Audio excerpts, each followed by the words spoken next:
Amen. Ons sluit ons oor vir 'n oomblik. Hemelse Vader, ons dankie vir die liefde, vir die goedheid in ons lewens. Dankie vir die voorreg om hier saam te wees vanmôre. Ons maak ons harte nou oop om te hoor wat U vir ons sê, om te ontvang U kosbare woord. In Jesus naam. Amen. Halleluja. Welkom almal. My boodskap vanoggend is bou die woord in. Bou die woord in. En ek het teruggedink oor my lewe en elke keer wanneer ek 'n deurbraak gehad het in my lewe, in die geestelike realm, was dit 'n tyd wat ek gemediteer het in die woord. Sonder dat jy die woord mediteer, gaan niks gebeur. Dit is waar ons wil kyk na vandag. Josua 1 vers 8. Josua 1 vers 8. Hy sê die volgende woord. Hy sê hierdie wetboek, ons kan ook sê hierdie woord, mag nie uit jou mond wyk nie, maar bepeins dit dag en nag, sodat jy nougeset kan handel, volgens alles wat daarin geskrywe staan. Want dan sal jy in jou weë voorspoedig wees, en dan sal jy met goeie gevolg handel. Ons almal hou van daai deel. In jou weë voorspoedig wees en met goeie gevolg handel. Maar jy moet die eerste deel doen om by die tweede deel uit te kom. Hierdie woord is die sleutel. Hierdie woord is die geheim. Die geheim tot God se krag is in sy woorde. Dis nie net woorde nie. Dis nie net woorde wat daar gegee is om inligting oor te dra. Daar's krag in sy woord. Dis hoekom hy in die begin, toe hy die aarde en die hemel gemaak het, hy gesê, lig wees en lig was. Daar's krag. So die krag om vry te kom in enige situasie in die lewe is in God se woord. En dit is beskikbaar want hy sy woord vir jou gegee. Die dinge wat jy met die woord gaan doen.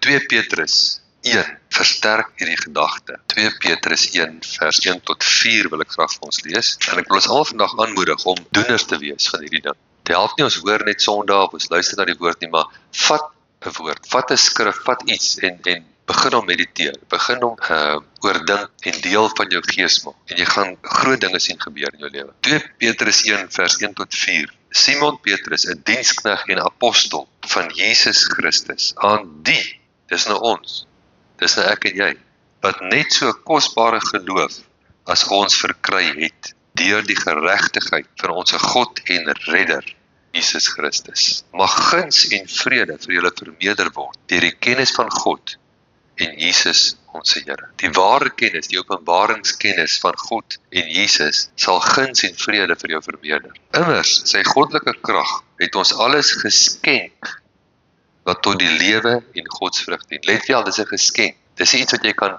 werk voor nie. Hoe hard jy ook al werk, kan jy nie 'n geskenk verdien nie. Want as jy hard gewerk het daarvoor, dan sit nie meer 'n geskenk, dan sit loon. Maar dis nie loon nie, dis 'n geskenk.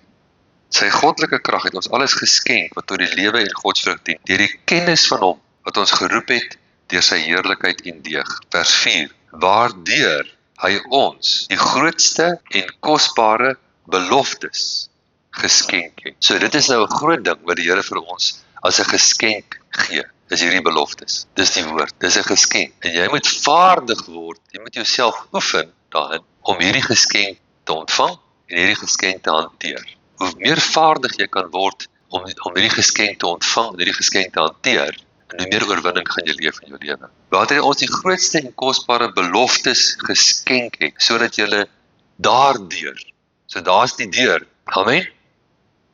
As jy by 'n plek wil ingaan of uitgaan en jy agterkom, waar is die deur? Wat is die deur?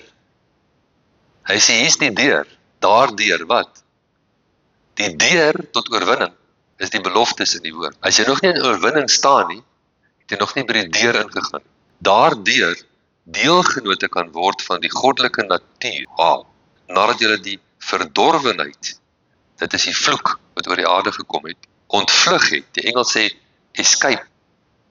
You can escape the curse. Nadat jy die verdorwenheid ontvlug het wat deur begeerlikheid in die wêreld is, jy kan ontsnap. Jy hoef nie 'n statistiek te word. Nou Galasiërs 1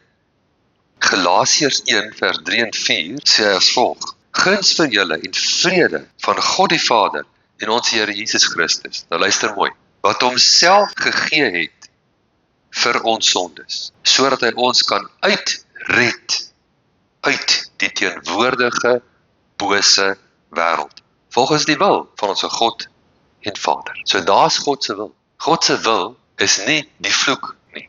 God se wil is nie die verdorwenheid nie. God se wil is die seën. God se wil is oorwinning. God se wil is dat jy ontsnap. En hy gee vir jou, hy roep uit na jou en hy sê vir jou, okay, ek gee vir jou die pad. My woord is die pad. Vat hierdie woord en jy doen iets daarmee en hierdie woord gaan iets doen vir jou. Hierdie woord kan 'n pad maak. In Job staan daar geskryf dat hy sê, ek het 'n ding verklaar en lig het op my pad geskyn. Thou shall decree a thing and light shall shine upon your path. Wat moet jy decree? God se woord. God se woord moet geaktiveer word. Nou kom ons kyk na Romeine 10. Romeine 10. Die woord gaan niks vir jou doen deur net dit op jou bedkassie daar langs jou te sit. Party mense het 'n geweldige respek vir die woord. Hy lê daar op hulle koffietafel. Hulle stof hom af gereeld, né? Partykeer vat hulle hom en druk hom teen hulle hart vas. Maar niks van dit gaan 'n verskil maak as jy nie die woord in jou kry nie. Die woord is nie gemaak vir jou koffietafel nie, hy's gemaak vir jou hart. Nou Romeine 10, onthou ons praat van redding. Ons het vanoggend gesing redding van die siel, maar die redding is nie net die siel nie, dit is gees, siel en liggaam. Hy wil jou in elke faset red. Broers, die verlange van my hart en die gebed wat ek tot God vir Israel doen, is tot hulle redding. Onthou, redding is altyd uit iets uit, is nie in iets in nie. Dis van iets. Want ek getuig van hulle dat hulle 'n ywer vir God het, maar sonder ken. Mense kan baie keer 'n geweldige ywer hê, maar die ywer beteken niks as nie volgens die woord is. Onthou, die Satan is die god van hierdie wêreld. 2 Korintiërs 4 sê vir ons, Satan is die god van hierdie wêreld. En hy beheer die sintuiglike. Jy kan jou nie deur jou sintuie laat lei. As jy deur jou sintuie laat lei, wat jy kan voel, wat jy kan vat, wat jy kan sien, dan gaan jy in 'n struik beland van die vyand. En ek het al baie Christene gesien, maar hulle gees is nie ontwikkel nie. So hulle hoor nie God se stem nie. Nou wil hulle allerhande goeders hier buitekant, hulle wil vliesies uitgooi. En dan sê vir die Here, as daar nou 3 rooi karre in 'n ry verbykom, dan weet ek moet Timbuktu toe. En wragties, daar kom 3 karre in 'n ry, rooi karre in 'n ry. En hy sê, die Here het met my gepraat. Dis 10 teen in die duiwel. Want die Here praat nie so. Die Here praat hier binnekant, nie buitekant. Jy sien, Gideon was nie wedergebore nie. Nou Gideon was 'n onwedergebore mens. Verstaan? Ons is wedergebore. Ons moet sy stem aan die binnekant hoor. Aan die binnekant. Hy bring vrede aan die binnekant. Dieselfde plek waar jou gewete is. Dis waar daai sagte stil stemmetjie is wat jy praat. Want ek getuig van hulle dat hulle ywer vir God het, maar sonder kennis. Want omdat hulle die geregtigheid van God nie ken nie en hulle eie geregtigheid probeer oprig, het hulle aan die geregtigheid van God nie onderwerp nie. En wat is die geregtigheid van God? Die geregtigheid van God is 'n geskenk. Jy kan niks doen om 'n geskenk te verdien nie. Jy kan nie goed genoeg wees, jy kan nie hard genoeg werk. As jy goed genoeg is en jy werk hard genoeg, dan is dit nie 'n geskenk nie, dan is dit loon. En die Israeliete kon dit nie verwerk nie. Hulle wou 'n bietjie werk, hulle wou 'n bietjie iets verdien. Maar jy sê jy moet jou denke onderwerp aan die geregtigheid van God. Wat sê God het hom wat geen sonde geken het nie, sonde vir jou gemaak, dat jy kan word die geregtigheid van God in hom. Ons is die oomblik as ek kan nie meer of minder geregtig wees. Of ek is nie. En ek word dit 100% die dag van my wedergeboorte. Maar nou is my probleem, ek sit met 'n onvernuwe denke. En ek mag in my gees die geregtigheid van God wees, maar in my gedagtes is ek alles behalwe gereg. Want die duiwel sal seker maak, herinner my aan al my swakhede en my sondes. En party mense is my ook daarin herinner. Amen. Maar dis nie wie ek is nie. En die grootste openbaring vir my was toe ek die openbaring van geregtigheid kry. Nou ook op sonde. Solank as wat jy dink jy's 'n sondaar, sondig jy. Amen. Amen. En die Bybel sê in 1 Korintiërs 15, dink is rondom vers 34 in die King James, sê hy so mooi. Hy sê, awake to righteousness and sin not. Wat sê die Here vir ons? Hy sê, word wakker mense. Word wakker. Jy al vir 'n ou so gesê, word wakker, dis pouse. Word wakker. Nou die Here sê vir ons, word wakker. Jy is die geregtigheid van God in my. Jy is my geregtigheid. Jy staan volmaak voor my. Word wakker, word wakker, word wakker. So as ons wakker word tot die openbaring van geregtigheid, dan verloor sonde sy hou vas op. Dan verloor die duiwel sy hou vas op ons. Want ek staan nou in 'n verhouding met 'n Vader wat vir my baie lief, wat voorsien in al my behoeftes. Want Christus is die einde van die wet tot geregtigheid vir elkeen wat glo. Geregtigheid deur geloof. Geloof is wanneer ek die Here gemis het. Ek het die Here gemis. En ek gaan voor hom, ek doen 1 Johannes 1 vers 9. As ons sondes bely, hy is getrou en regverdig. Hy vergewe ons die sondes en hy reinig ons van alle ongeregtigheid. As ek dit klaar gedoen het, staan ek op en sê ek is die geregtigheid van God. Wat wil die vlees doen? Die vlees nee, nog so 3 dae. Nog so 3 dae moet jy goed sleg voel eers. Jy sal oor 3 dae weer die geregtigheid van God weet. Nee, wat sê geloof? Geloof sê ek is nou die geregtigheid. Onmiddellik, ek bly sy geregtigheid. Want Moses beskryf die geregtigheid wat uit die wet is. Die mense wat hierdie dinge doen, sal daardeur lewe. Maar die geregtigheid wat die geloof is, sê dit. Nou hier kom die volgende stap. Die hele doelwit is redding. Hierdie deeltjie gaan oor een ding en dit is redding. Wat is redding? Redding is om gesond te word van 'n siekte. Dis redding. Redding is om 'n deurbraak te kry in jou finansies. Redding is om ontslae te raak van skuld. Redding is om 'n deurbraak te kry in jou verhouding. Redding om gered te wees van die teenwoordige bose wêreld met al sy boosheid. Ons kan bo dit lewe soos hy nie vanoggend reg gesê. Dis redding. So hy sê die doel van hierdie deel is redding. Die fondasie van hierdie deel is geregtigheid. Ek moet die openbaring kry van hy begin. Hy praat eers by gebed tot Israel is vir hulle redding, né? En wat sê hy volgende? Geregtigheid, geregtigheid. So as ek gered wil word van 'n siekte, dan moet ek begin by geregtigheid. En wat staan in 1 Petrus 2 vers 24? In die King James Bybel sê hy, who his own self bore our sin in his own body on the tree, that we, being dead to sin, can be alive unto righteousness, by whose stripe you are healed. Ver, hy bring jou eers naby. Die duiwel wil jou ver, Jesus bring jou naby. Hy sê, ek het jou sonde gedra in my eie lyf. Op daai kruis het ek jou sonde gedra. Jy is dood vir die sonde. Jy is lewendig vir geregtigheid. Deur my wonde is jy genees. Jy moet voor die genesing kan vat, moet jy geregtig sien. Dit is die fondasie. Dis wat hy vir ons sê. Hy begin met redding, dan gaan hy reg in geregtigheid. En dan sê hy, wanneer jy daai geregtigheid, die openbaring van geregtigheid, dan sê jy, nou begin jy anders te praat. Maar die geregtigheid wat die geloof is, sê dit, moenie in jou hart sê nie. Wie sal in die hemel opvaar, naamlik om Christus af te bring? Nou die woord Christus is die gesalfde een. Dis wat dit in Grieks beteken. Christus, die gesalfde. En dit verwys na lasverwyderende, jukvernietigende krag. Jesaja 10:27 sê, die salwing sal die las verwyder uit jou lewe en die juk vernietig. So die doel hier is om daai lasverwyderende, jukvernietigende krag te aktiveer in jou lewe, dat jy dit kan voel en sien en ervaar. Hy sê, maar moenie sê, wie sal in die hemel opvaar om dit af te pleit? Nou die helfte van die kerk doen dit, die helfte pleit die salwing van bo af. Of wie sal in die afgrond neerdal om Christus uit die dode op te bring? Dis die ander helfte. Hulle wens hy was weer terug uit die dode, dat hy hier tussen ons gewandel het, nee. Maar wat, vers 8, luister mooi, vers 8, maar wat sê dit? Wat sê die geregtigheid wat uit die geloof is? Hoe klink dit? Naby jou is die woord. Mense, dis die openbaring.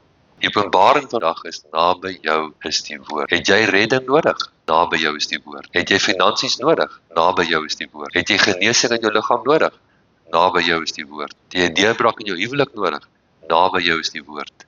Naby jou is die woord. Naby jou is die woord. Amen. Dis nie ver nie. Jy hoef nie oor die see te gaan nie. Jy hoef nie af te pleit nie. Jy hoef nie op te pleit.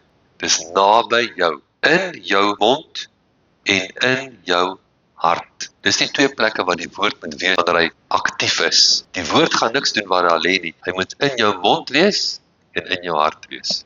Dit is die woord van geloof wat ek Paulus verkon. Dis wat Paulus gepreek. All the way. All the way. Naby jou.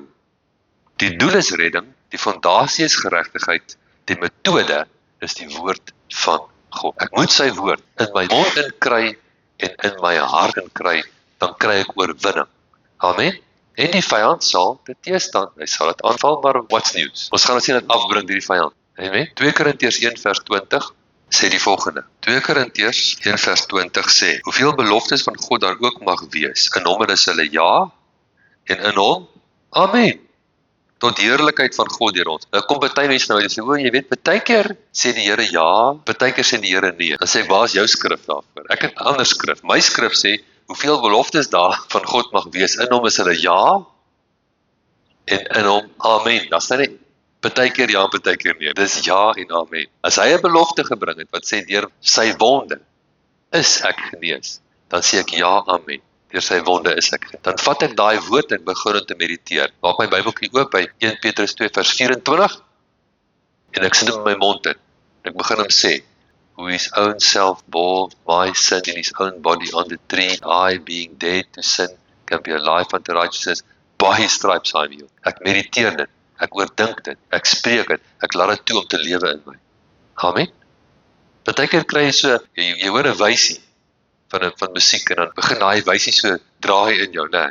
So ek onthou, ons was by 'n Believers Convention in Los Angeles, jare terug. Dit was die West Coast Believers Convention. Dit het gehardloop van die maandag tot die Saterdag. 6 dae. En dit begin 8:00 in die oggend tot 10:00 die aand, net met pauses in die etes. Ons is in die kerk gewees. Ons is in die kerk van 8:00 die oggend tot 10:00 die aand, maandag tot saterdag. Toe Sondag, toe skiep ons kerk, want daar was die konvensie was klaar. Toe gaan ons Disney World. En Martin was daar by klein gewees. En ons gaan toe Disney World. En daai Disney World, het 'n een of ander dientjie wat daar speel. Oral as waar jy kom speel daai ding. En daai aand toe ek in die bed gaan lê, hoor ek daai ding. Ek lê so in die bed, hierdie dientjie gaan in my kop in Disney. Maar die woord kan so wees vir jou, weet jy. Die woord kan so wees. Dat die woord in jou maal, die woord bly in jou, jy mediteer hom, jy bedink hom, jy spreek hom, jy hou aan, jy hou dit voor jou oë, jy sit dit in jou mond, jy sit dit in jou hart, want dit is jou anker, dit is jou oorwinning. Amen. Die duiwel wil jou afstoot van jou posisie. Die Here gee vir jou 'n posisie van oorwinning. Hy plaas jou daar. Jy hoef nie te oorwin nie, jy het klaar oorwin, jy kry die posisie van oorwinning. Jy moet jouself nie afstoot daarvan. Hy probeer jou afstoot. Daai worstelstryd waarvan hy praat in Efesiërs 6, dis om jou af te stoot van jou posisie af wat jy klaar het. Die worstelstryd is nie om 'n posisie te bereik. Jy het klaar die posisie in Jesus. Hebreërs 4, ons gaan na Hebreërs 4 vers 1 tot 4, vers 1 tot 14. Laat ons dan vrees, dat terwyl die belofte om in sy rus in te gaan, nog stand hou, dit nie miskien sal blyk dat iemand van julle agtergebly het. Nou daai rus, waarvan hy praat is die beloofde land. Dis die konteks hier, is die beloofde land. En wat is die beloofde land 'n beeld van? Die koninkryk van God. So as hy praat van in sy rus in, dan praat hy van om in die koninkryk in te gaan, waar oorvloed is. Dis Matteus 6, soek allereers die koninkryk van God en sy geregtigheid. En al die dinge, wanneer die heidene soek, sal vir julle bygevoeg word. Halleluja. Soek eers die koninkryk, maar nou moet ons ingaan in die koninkryk. Ingaan en uitgaan en wyding vind, sê Johannes 10 vers 9. En dis die plek van rus. Die koninkryk is die plek van rus. Halleluja. Dis die plek van rus. Want aan ons is die goeie nuus ook verkondig, net soos aan hulle. Maar die woord van die prediking het hulle nie gebaat nie, omdat dit by die hoorders nie met die geloof verenig was. Die woord kan ook vertaal word met gemeng. Dit moet gemeng word met geloof. Wat wil jy hê moet die woord doen? Die woord moet jou baat. Wat is baat? 'n bate. Dis 'n voordeel. Dis die woord wat jou die voordeel gee. Amen. Jy het 'n voordeel bo die duiwel. Jy kan sy chunk aftrap in jou lewe, want jy het 'n voordeel. Tensy jy nou so dom is dat jy nie die voordeel gebruik. Maar niemand van ons is so dom nie, né? Ons gaan die voordeel gebruik. En wat is die voordeel wat ons het? Die woord. Die woord is die voordeel. As jy nie die woord gebruik in jou geestelike stand nie, dan verloor jy jou voordeel. En hy gaan jou rondstoot. Maar die woord van prediking nie gebaat het, omdat dit nie gemeng was met geloof nie. Waarmee meng ons? Met ons tong. Jy sit hom in jou mond, en so kry jy hom in jou hart. Jy sê met jou mond, dat jou ore hom kan hoor, dat hy in jou hart kan ingaan. Amen. Want ons wat geglo het, gaan die rus in. Die koninkryk, die vrede. Soos hy gesê het, daarom het ek in my toorn gesweer, hulle sal in my rus nie ingaan. Wie? Die wat nie glo nie. Die wat nie glo, die wat ongelowig is, wat weier om te glo, sal nie in die rus ingaan. Al kwalifikasie is glo. Amen? Glo. Nou hoekom glo? So dit was net in Romeine 10, hy sê vers 17, die geloof kom dus deur die gehoor, en die gehoor deur die woord van God. As ek hoor, begin ek glo. Ek moet die woord hoor, in my mond insit, in my hart inkry. Dan het ergens van die 7de dag so gespreek, en God het op die 7de dag van al sy werke gerus. En nou hier weer, hulle sal in my rus nie ingaan nie. Terwyl dit dan so is, dat sommige daar ingaan, en diegene aan wie die evangelie eers verkondig is, deur ongehoorsaamheid of ongeloof, nie ingegaan het nie, bepaal hy weer 'n sekere dag, naamlik vandag, as hy soveel later deur Dawid spreek. Vandag as julle sy stem hoor, verhard julle harte nie. Vandag as julle die woord hoor, verhard jou hart. Want as Josua aan hulle rus gegee het, sou hulle nie van 'n ander dag daarna spreek nie. Daar bly dus 'n sabbatsrus oor vir die volk van God. Watter dag is dit? Vandag. En as ek dit môre lees, dan is dit weer vandag. Want wie in sy rus ingaan, het rus self van sy werke, soos God van syne. So die sabbatsrus is om op 'n stand te gaan staan voor God, wat jy nie staat maak op jou werke. Dis die konteks. Ek gaan staan voor hom met 'n geregtigheid wat nie myne is. God het hom wat geen sonde geken het nie, sonde vir my gemaak, dat ek kan word die geregtigheid van God in hom. Dis nie my geregtigheid nie. Die geregtigheid wat ek het, is God se geregtigheid. Halleluja. Dis die stand waarin ek kan staan. So nou het ek volkome rus. Ek hoef nie 'n vinger te lig nie, want ek staan met God se geregtigheid.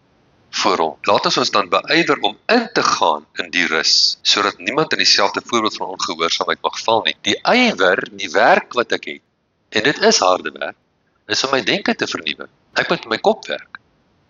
Ek moet weier om gedagtes toe te laat. Ek moet gedagtes as heilig beskou. En elke gedagte moet gekeur word, en elke gedagte moet die toeslag voor ek hom toelaat. En sekere gedagtes moet geantwoord en uitgewerk word. Want ek is heilig. Ek is 'n tempel van die Heilige Gees. Ek laat nie gemors gedagtes in my toe nie. Veral die gedagtes van beskuldiging en veroordeling. Want wie is die beskuldigaar van die broers? Satan. Hy is die beskuldigaar. Nou sê hy vers 12, want die woord van God, hier kom die oplossing mense, hier kom hy. Die woord van God is lewend kragtig, skerper as enige tweesnydende swaard. Dit dring deur tot die skeiding van siel en gees en van gewrigte en murg en is 'n beoordelaar van die oorleggende en gedagtes van die hart. Die woord beoordeel. Jy moet elke gedagte wat jy kry beoordeel teen die woord. Nie jou eie kop volg nie. Do not lean on your own understanding. Nie jou eie kop volg nie. En daar is geen skepsel onsigbaar voor hom, maar alles is oop en bloot vir die oë van hom wat ons te doen het. Terwyl ons dan 'n groot hoëpriester het, wat deur die hemele deurgegaan het, Jesus, die Seun van God, laat ons die belydenis van die woord vashou. Ons staan. Die woord sê, deur sy wonde is ek genees. My lyf sê, nee, jy's nie genees. Die woord sê, ek is. Amen. Matteus 6 vers 33, kyk ons na die lering van Jesus. En Jesus het vir ons gesê, soek allereers die koninkryk van God en sy geregtigheid en al die dinge sal vir julle bygevoeg word. Moenie eers die dinge soek. Soek die koninkryk en jy sal die dinge kry. Amen. Hy het nooit gesê, soek die koninkryk en jy sal nooit die dinge hê. Party mense preek dit so en lees dit so, maar ek lees dit nie so. Daar staan nie, soek allereers die koninkryk van God en vergeet van hierdie dinge, want die koninkryk is die belangrike ding. As dit so was, dan sou hy dit so gesê het. Amen? Nee, hy weet ons het dinge nodig. Amen? En dinge is juist 'n manier hoe hy ons wil seën, en hoe hy ons wil help, en vir ons wil oorvloed stel. Dis nog altyd sy hart gewees. Soek allereers die koninkryk van God en sy geregtigheid, en al die dinge sal vir jou bygevoeg word, nie weggeneem word nie. Bygevoeg. Party mense hou niks van daai deel. Hulle wil hê dit moet gestaan en weggeneem word. En al die dinge sal dan weggeneem word, en jy is van die aarde ontslae, en dis nie wat daar staan. Nou, Jesus het vir ons geleer in Lukas 17, vers 20 en 21, dat die koninkryk van God is binne in ons. So as ek iets moet soek, naamlik die koninkryk, dan moet ek weet waarom om te soek. En ek moet hom binne in my soek. Dit het doen met my gedagtes, met my hart, wat dit binne in my gang is. Dit het doen met wat jy sien, wat jy dink en wat jy sê. Dis waar die koninkryk lê, wat ek sien. Nou Abraham was 100 jaar oud. En die Here sê vir hom, jy is die vader word van 'n menigte. Nou kyk hy na sy lyf en dit lyk nie so. 100 jaar oud, klaar. Vrou 90, klaar. Wat sy oë sien, strook nie wat die Here sê nie. Maar Abraham weier om te kyk, want die Here gee vir 'n ander prentjie. Hy sê vir Abraham, kyk na die sterre in die hemel. So sal jou nageslag. So Abraham begin na die sterre kyk in die nag en na die sand in die nag. En hy kry 'n ander prentjie. Die tweede ding wat die Here vir Abraham doen, hy verander sy belydenis. Hy sê, van nou af gaan ek jou dwing om 'n goeie belydenis te hê, Abraham, en ek gaan jou naam verander. Jy noem jouself nou vader van 'n menigte. Noem jouself nou. Wat noem jy jouself? Amen. Van daai dag dat die Here sy naam verander het, hy hom en Sarah reg noem, is dit 3 maande, toe sy swanger. 3 maande. 12 weke. Dis daai 90-jarige tannie swanger.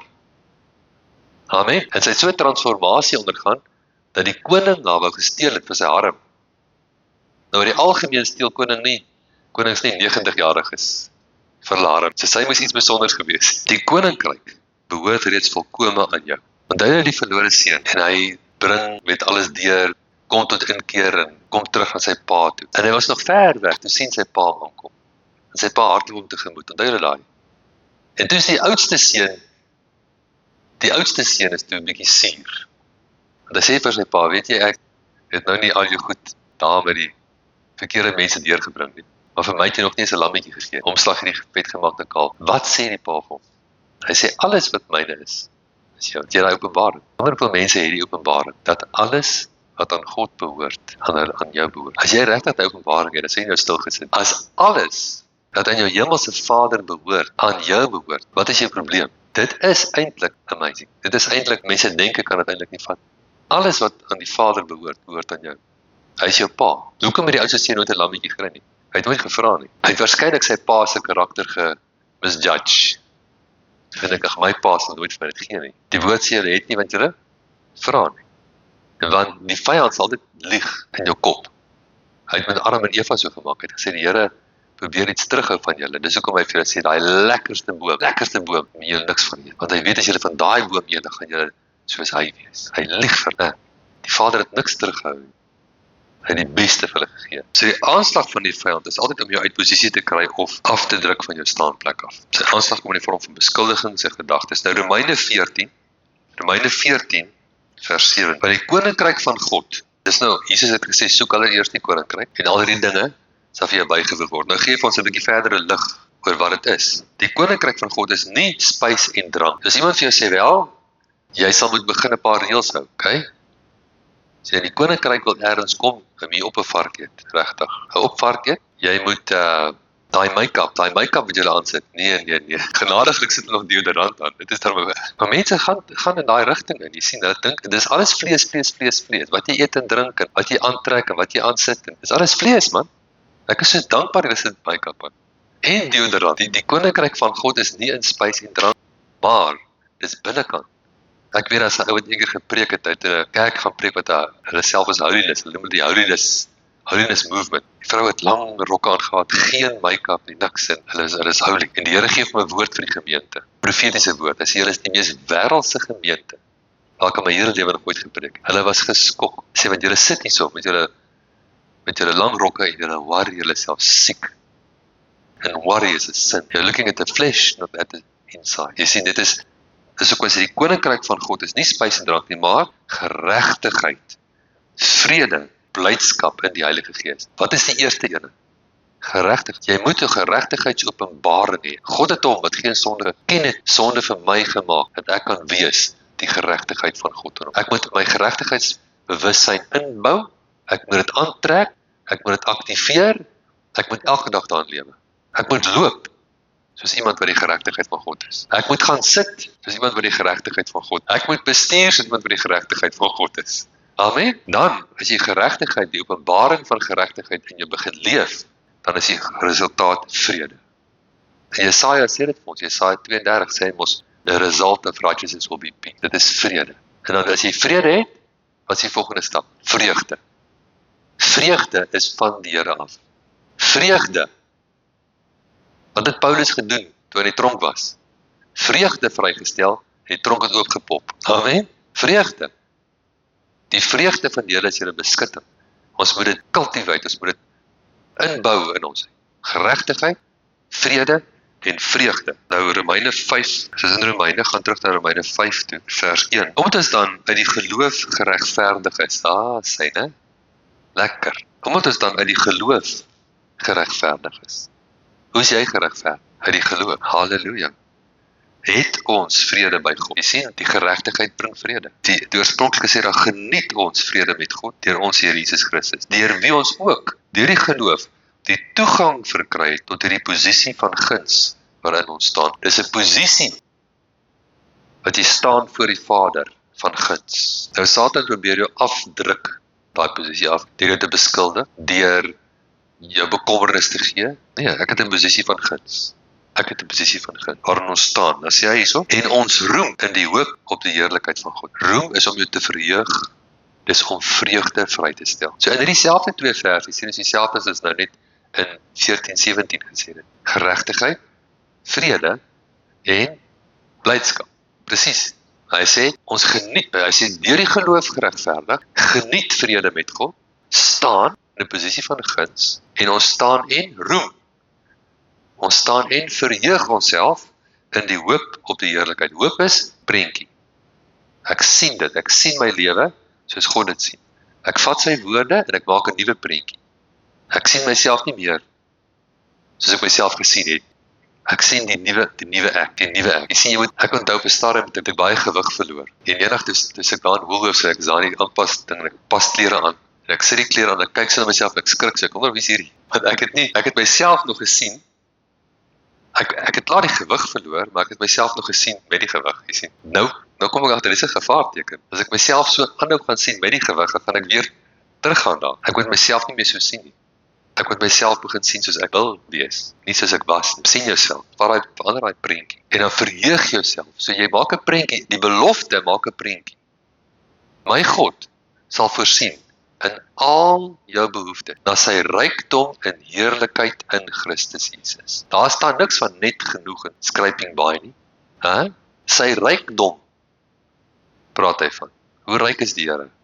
Want hy is ryker as jy. Sy rykdom in heerlikheid. Dit klink amazing. My God sal voorsien in al jou behoeftes, na sy rykdom en heerlikheid in Christus Jesus. Alles wat aan hom behoort aan my. Halleluja. Halleluja. Dis tyd dat ek dit sien en my verheug daarin. Nou, ek kan my nie verheug daarin en kla oor wat ek het op dieselfde tyd nie. Jy gaan of 'n klaarkous wees of jy gaan 'n verheugkous wees. Jy is eerder die verheugkous as die klaarkous. Amen. Hou kyk wat jy het. Begin jou verheug in wat joune is in die gees. Dan vers 17 van dieselfde hoofstuk. Want as die gevolge van die misdaad van die een die dood geheers het deur die een, veel meer sal hulle wat die oorvloed van guns en die geskenk van geregtigheid ontvang in hierdie lewe heers deur die een, Jesus Christus. So my vraag uit hierdie vers is, wat is jy bereid om te ontvang? Wat is jy bereid om te ontvang? Begin om 'n openbaring van geregtigheid waarlik te ontvang, om daarin te leef. Begin om jou stand van guns vir hom te ontvang. Jy het 'n stand van guns. Alles wat aan hom behoort aan jou. Amen. Ontvang dit. Ontvang dit. Ons kan nie meer van die Here af ontvang as wat ons bereid is om te ontvang. Dit is amazing. Ek bedoel, kan jy dink dat die probleem mag wees, jy ontvang tans wat jy jouself toelaat om te ontvang. En om meer te ontvang moet jy jouself verruim om meer te kan ontvang. So geloof antwoord die omstandighede met die woord van God. As die omstandighede met jou praat terug. Antwoord met die woord van God. Alles. Leer om alles te antwoord. As jou bankrekening met jou praat, hy kom in rooi terug, antwoord hom. Antwoord hom. Nie stil bly nie. Moet nie kla nie. Kla kry niks. Kla is gevaarlik. Die Here lys kla saam met afgodediens en hoerery. Dis nie goeie geselskap nie. Daai klomp mense wat gekla het, die slang het hulle gepik. So moenie kla nie. Kla is nie 'n goeie ding. Kla doen niks. Okay? Niemand het nog ooit 'n deurbraak in die finansies gekry met lank genoeg gekerm het daaroor. Inteendeel, hoe meer jy kerm, hoe meer jy kla, hoe meer is jy stak waar jy is. Hulle was in daai woestyn vir 40 jaar omdat hulle gekla het. Hulle kon binne 'n paar weke uit gewees, maar dit besluit die kla ons. Kla is in die geestelike riem 'n dodelike ding. Weier om te kla. Weier. Al het jy baie om te kla hoor, weier om te kla. Los nie kla vir die mense wat nie weet wat jy weet. Jy weet iets wat hulle nie weet. Dis hoekom jy nie kla nie. Jy van daai tyd wat jy aan kla en jy begin rejoice in die Here. Begin sy woord inbou. Sit sy woord in jou mond. Sit sy woord in jou hart. Rejoice, rejoice. Sien dit. Sien dit gebeur in jou lewe. Geloof antwoord die omstandighede. Geloof roep die dinge wat nie bestaan nie, asof dit bestaan, totdat dit bestaan. Dit roep die dinge wat nie bestaan nie, asof dit bestaan, totdat dit bestaan. Dit roep nie dinge wat bestaan asof dit nie bestaan nie. Dit sê nie ek is nie siek nie, en jy is siek. Jy is siek. Maar wat doen jy? Jy roep genesing.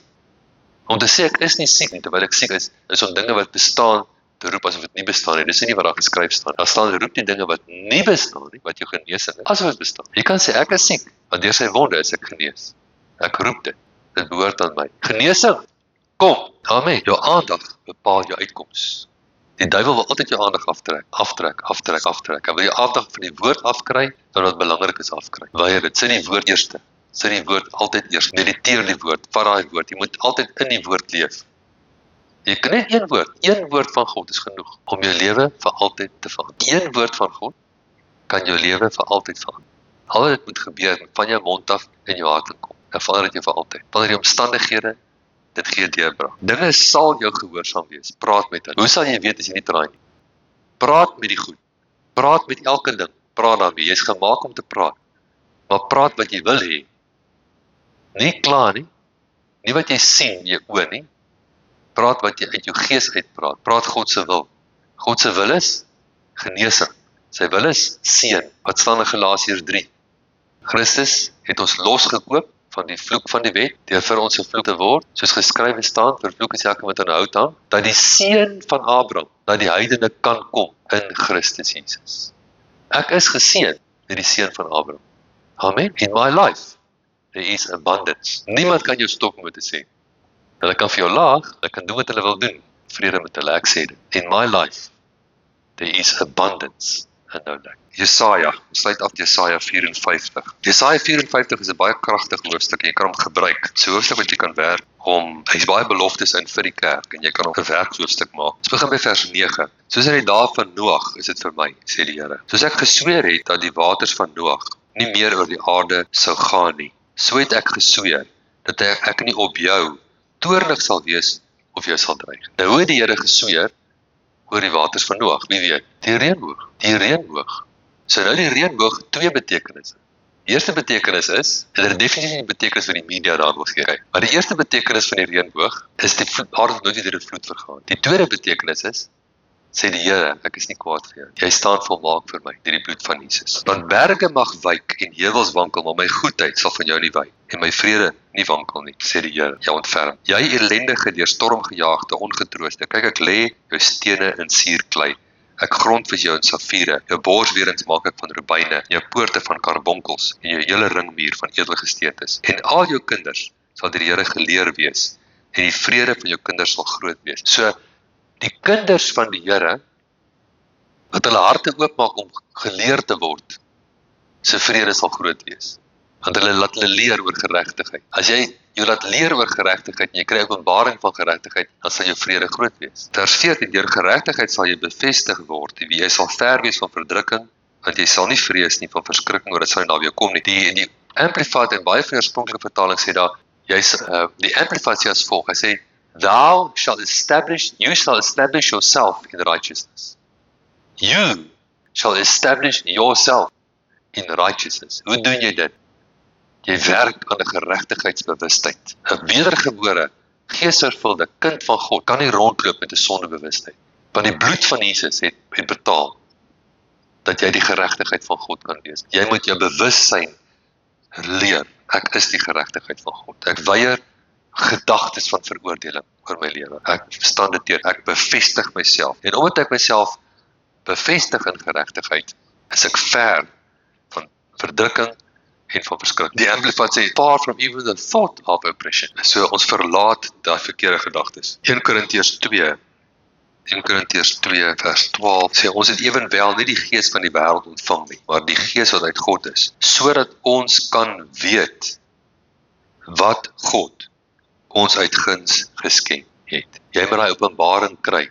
Die Heilige Gees help jou te weet wat aan jou behoort. As jy nie weet wat aan jou behoort nie, dan gaan jy dit nie hê, sodat ons kan weet wat God ons uit guns geskenk het. So mense, kom ons doen hierdie ding. Ons maak ons harte oop. Ons vra die Here om ons te leer wat aan ons behoort. Ons weier om langer tevrede te wees met tweede beste. Nie tweede beste nie, heel beste.